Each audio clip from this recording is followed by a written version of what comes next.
Et vous retrouverez à la fin de ce journal votre émission consacrée à la SMFC. En attendant, il est temps d'accueillir notre invité du week-end. Et quand je dis accueillir, c'est plutôt vous qui nous accueillez, puisqu'on est dans le musée des Princes et de leur garde, c'est ça? Tout à fait. Et nous sommes donc avec Olivier Dréan. Vous êtes le chef de l'orchestre des Carabiniers du Prince. Donc on va parler musique. Et notamment, si on est là, c'est parce que les Carabiniers fêtent un anniversaire bien particulier. Oui, un anniversaire exceptionnel, puisque le bicentenaire de la création de la Compagnie des Carabiniers du Prince. Alors qu'est-ce qu'il va se passer? Peut-être même avant, qu'est-ce qui s'est passé? Parce que vous l'avez déjà fêté cet anniversaire.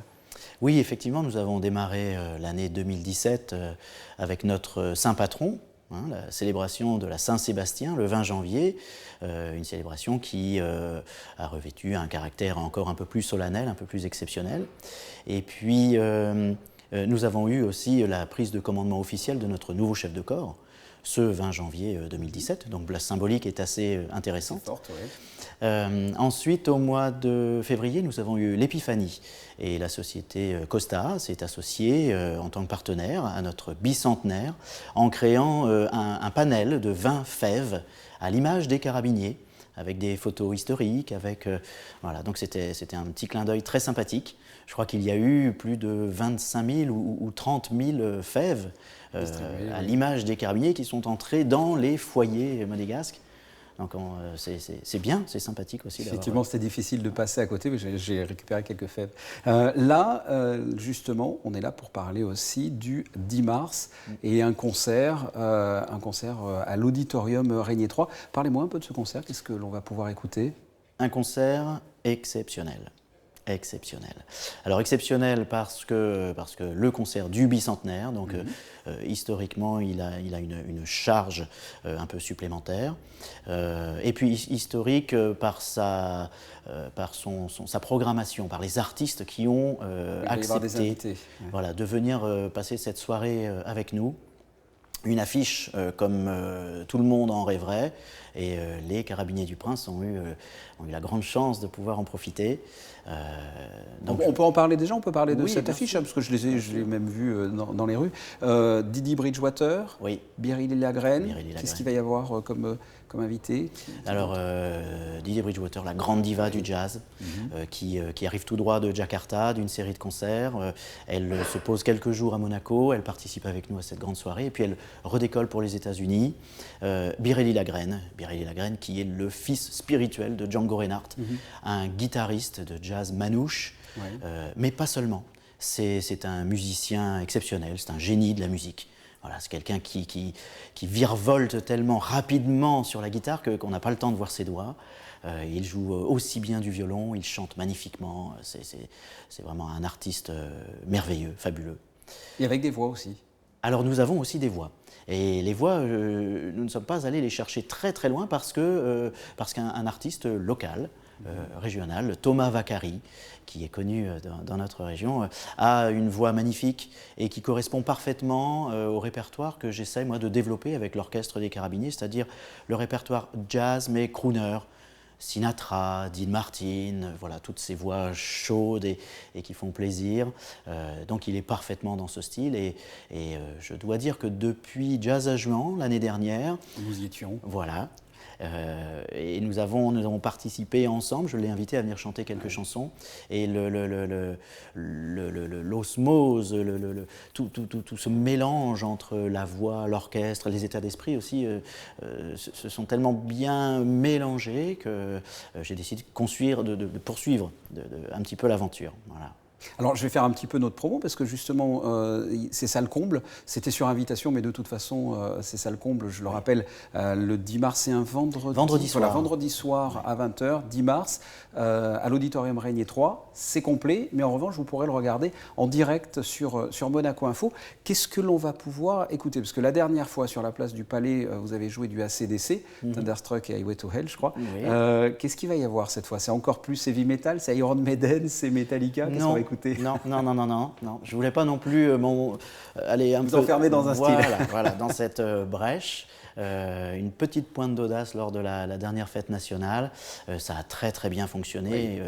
On en est en ce moment à plus de 870 000 vues C'est énorme, donc c'est bien. Et tous les commentaires sont positifs, donc tant mieux.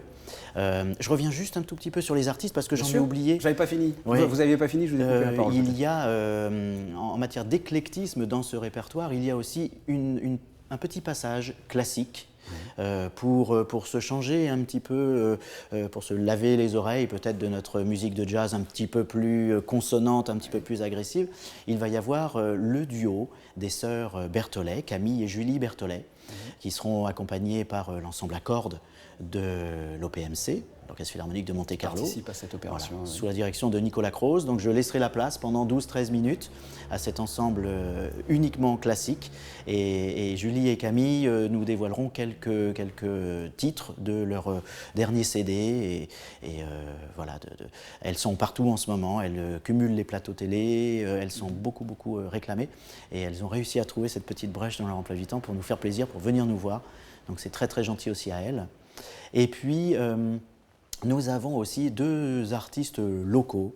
Le premier va nous faire l'introduction, l'accueil du public, l'accueil de la famille princière. C'est Vlad Ferrari, ce pianiste merveilleux, fantastique, qui a une vie si romanesque et si impossible à reproduire maintenant entre Cuba, les États-Unis, le Canada, voilà, et puis le Negresco, 20 ans au Loves, voilà, Piano Bar, un monsieur qui a 91 ans. Un documentaire est passé sur notre chaîne d'ailleurs sur ce qui est d'une humanité, d'une gentillesse absolue.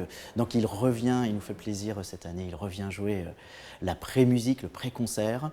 Et puis alors un autre Vladimir pour clôturer la soirée, qui s'appelle Vlad Scala, qui est aussi un artiste local, plus jeune, et qui lui va nous offrir un morceau de musique que l'on entend à la radio en ce moment, qui s'appelle Don't Worry de Matt Cohn. Donc l'idée c'est de passer de 1817 à 2017. L'orchestre va peut-être ouvrir le bal avec du Jean-Sébastien Bach, pourquoi pas. Bon là je vous donne quelques petits tuyaux. Et puis nous allons terminer avec de la musique très actuelle, ce qu'on entend à la radio en ce moment. Voilà. Avec un format un peu particulier, c'est-à-dire que c'est un concert, mais il va y avoir aussi quelques entretiens qui seront menés par Stéphane Bern, parce que c'est Stéphane Bern, c'est ça qui anime la soirée. Voilà. Nous avons le grand plaisir d'accueillir Stéphane Bern.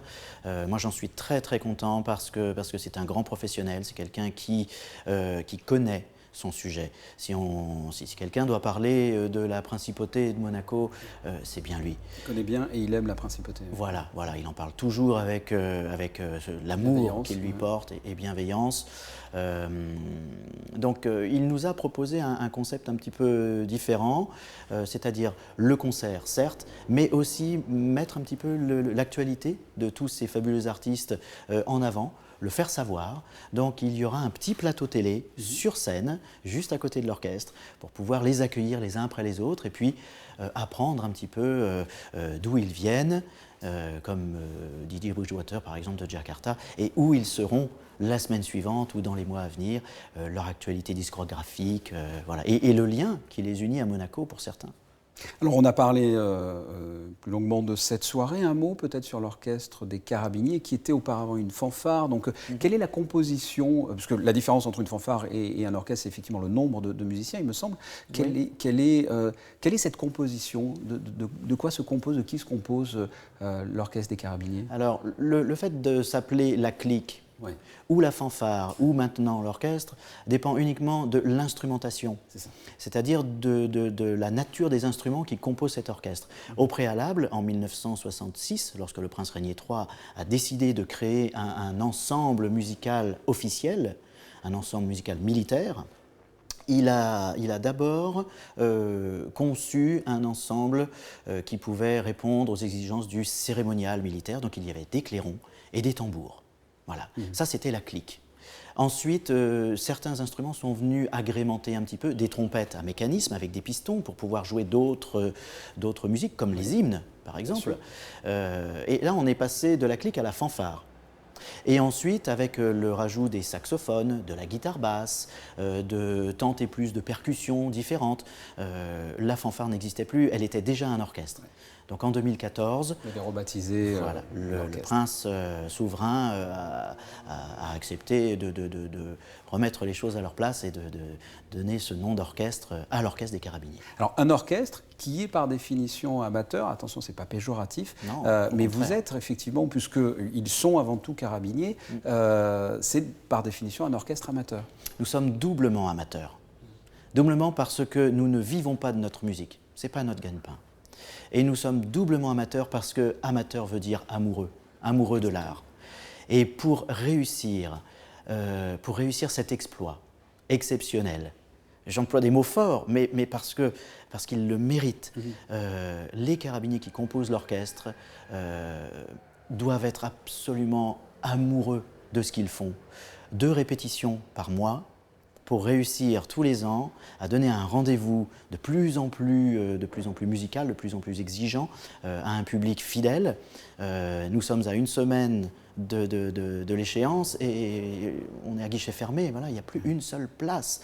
On est en train d'essayer de voir comment on pourrait construire une mezzanine à l'Auditorium Régnier 3 pour accueillir encore 1000 personnes supplémentaires. Et on vous demande en plus à l'extérieur, notamment cet été, on en avait parlé il y a quelques jours, oui. Pour un festival de musique militaire, c'est ça? Oui, à Édimbourg, le Tattoo d'Édimbourg, qui est la référence parmi tous les festivals de musique militaire à travers le monde. Il est très difficile de se faire inviter. Nous sommes invités cette année, alors dans le cadre de l'année du bicentenaire, c'est fantastique, et nous allons dévoiler une autre facette de ce qu'un orchestre de musique militaire, donc par définition un orchestre généraliste. Nous ne sommes pas un orchestre de salsa ou un orchestre de bal ou un orchestre uniquement de cérémonial. Nous devons savoir jouer le moins mal possible de tous les répertoires. Donc là, nous allons tenter de rivaliser un petit peu avec nos homologues, les autres orchestres qui ne font que ça. Oui. Voilà. Très bien. Donc on a un autre défi.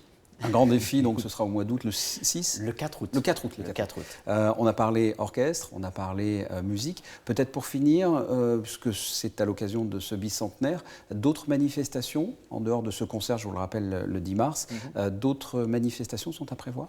Oui, alors certaines seront à nouveau publiques. Il y aura malheureusement là une manifestation qui nous fait à la fois plaisir, mais qui rentre vraiment pleinement dans la vie du militaire. Ce sera au mois de juin ce que l'on appelle un repas de corps. Le repas de corps, sous forme de bivouac, c'est une grande tablée. On n'est pas servi à table ce jour-là, il n'y a pas forcément de nappe non plus sur la table en bois, mais le militaire retrouve ses collègues pour un moment de convivialité. Et donc nous allons organiser ce repas de corps du bicentenaire avec nos chefs, tout près de nous. Nous allons pouvoir leur exprimer de façon peut-être un petit peu plus proche, un peu plus intime, l'attachement que nous leur portons durant toute cette soirée. Mais ça, ce n'est pas public. Voilà, c'est chasse gardée. Par contre, au mois de septembre, donc après Édimbourg, au mois d'août, au mois de septembre, le 27 septembre, un concert sous les pins.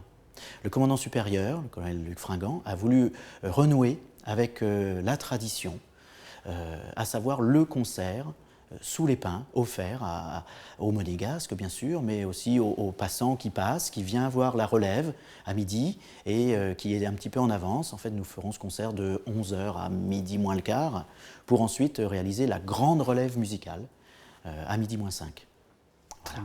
Bah écoutez, c'est parfait. Merci d'avoir répondu à nos questions. On le rappelle, et encore un petit coup de promo, le vendredi 10 mars, le concert à l'Auditorium Régnier 3, un concert, vous l'avez dit, exceptionnel, pour fêter ce bicentenaire, qui sera donc retransmis en direct sur Monaco Info et sur les réseaux sociaux, également la page Facebook de Monaco Info. On se quitte, si vous le voulez bien, avec la météo. Merci.